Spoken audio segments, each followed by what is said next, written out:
Nous avons déjà commencé notre conférence de presse animée par le professeur honorable député d'emblée circonscrire les cadres et nous allons continuer avec la lecture qui sera effectuée par le professeur chef de province, honorable Makiachi.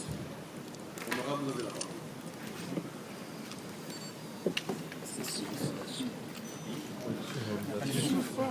Non, ça c'est pour le caméra. Tournez vos caméras. Toi, j'arrive. Je dois parler à haute voix. Oui,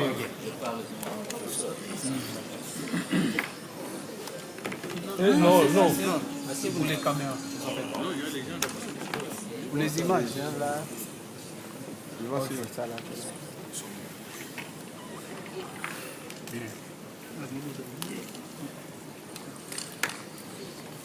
Bonsoir tout le monde.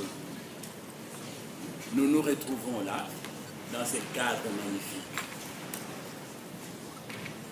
de la salle de banquet du Palais du Peuple pour que nous puissions échanger sur une information précise que nous allons partager avec vous.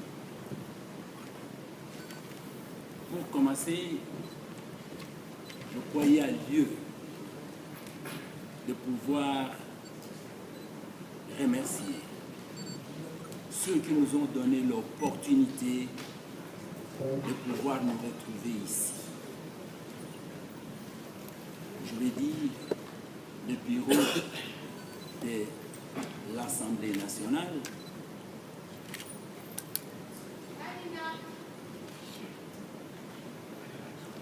dirigé de main de maître par le président Robin Mina. Aussi, nous allons remercier tous les collègues. Ce projet n'est pas le projet du professeur Saman, mais seulement et surtout le projet d'un certain nombre de collègues qui l'ont apprécié,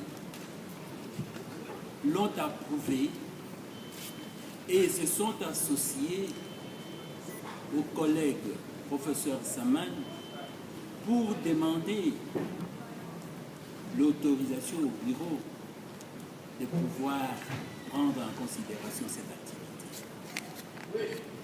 Cette activité, vous allez avoir les détails là-dessus, se situe dans les cadres du programme général, de la philosophie générale, du fonctionnement de ce que nous appelons temple de la démocratie, en rapport avec le programme général de la révolution de la modernité, afin de nous orienter vers l'émergence de notre pays. Plus précisément, ceci se trouve être la contribution des membres de l'Assemblée nationale dans le cadre de ce programme-là. Vous vous souviendrez qu'il y a quelques jours, il y a eu des manifestations, bien que humbles, qui ont caractérisé et fêté l'année première de la prise en main du pouvoir de l'Assemblée nationale par les niveaux actuels. Maintenant, nous entamons la deuxième année du fonctionnement de ces bureaux et de notre Assemblée. Une des activités phares pendant cette année, je dirais une innovation, une créativité, c'était d'intégrer dans les cadres des activités une activité intellectuelle, je dirais culturelle. Vous vous souviendrez que lors de son discours,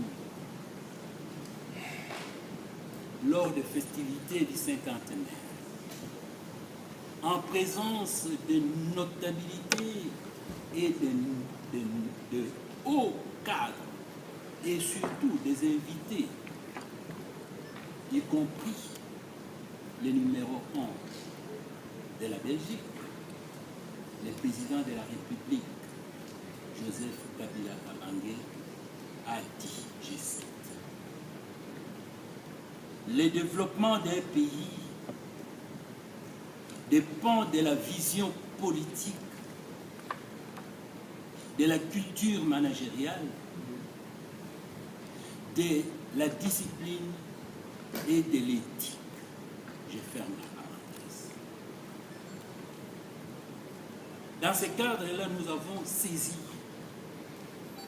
un concept, culture managériale.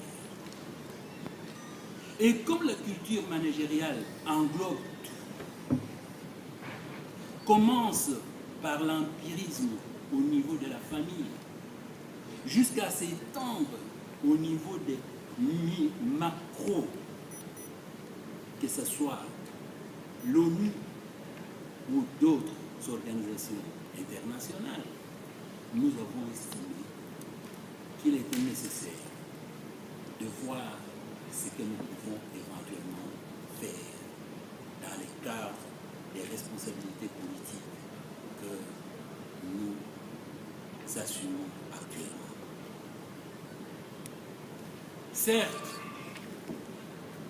professeur d'université, professeur ordinaire, certes, docteur en management, certes, recteur d'une université, nul n'est besoin de répéter que l'université a 3 missions principales.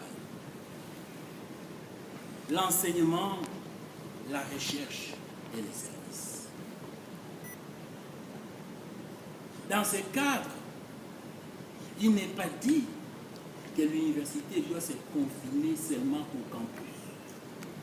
Mais l'université doit servir de poule de développement, poule de recherche, pour pouvoir produire des effets multiplicateurs sur son environnement.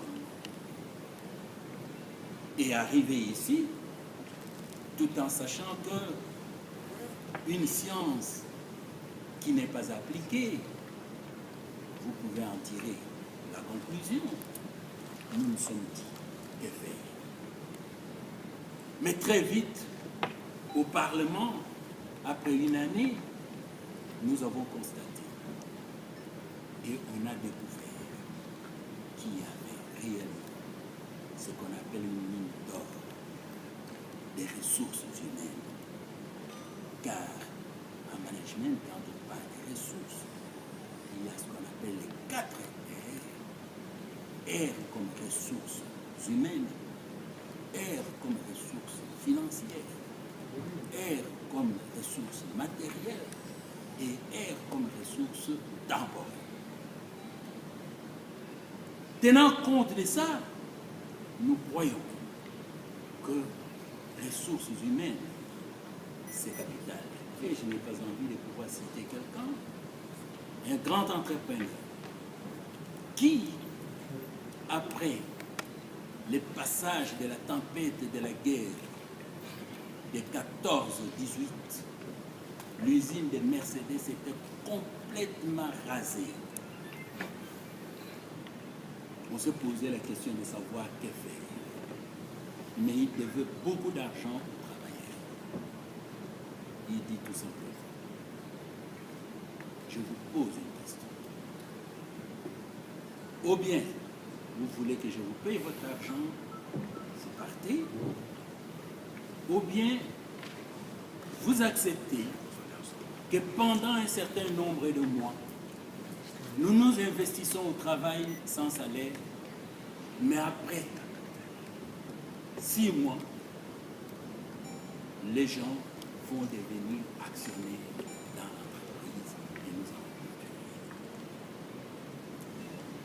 C'est la deuxième alternative qui a été acceptée, à telle enseigne que plus tard, l'entreprise est devenue 10 fois plus grande qu'elle ne fut.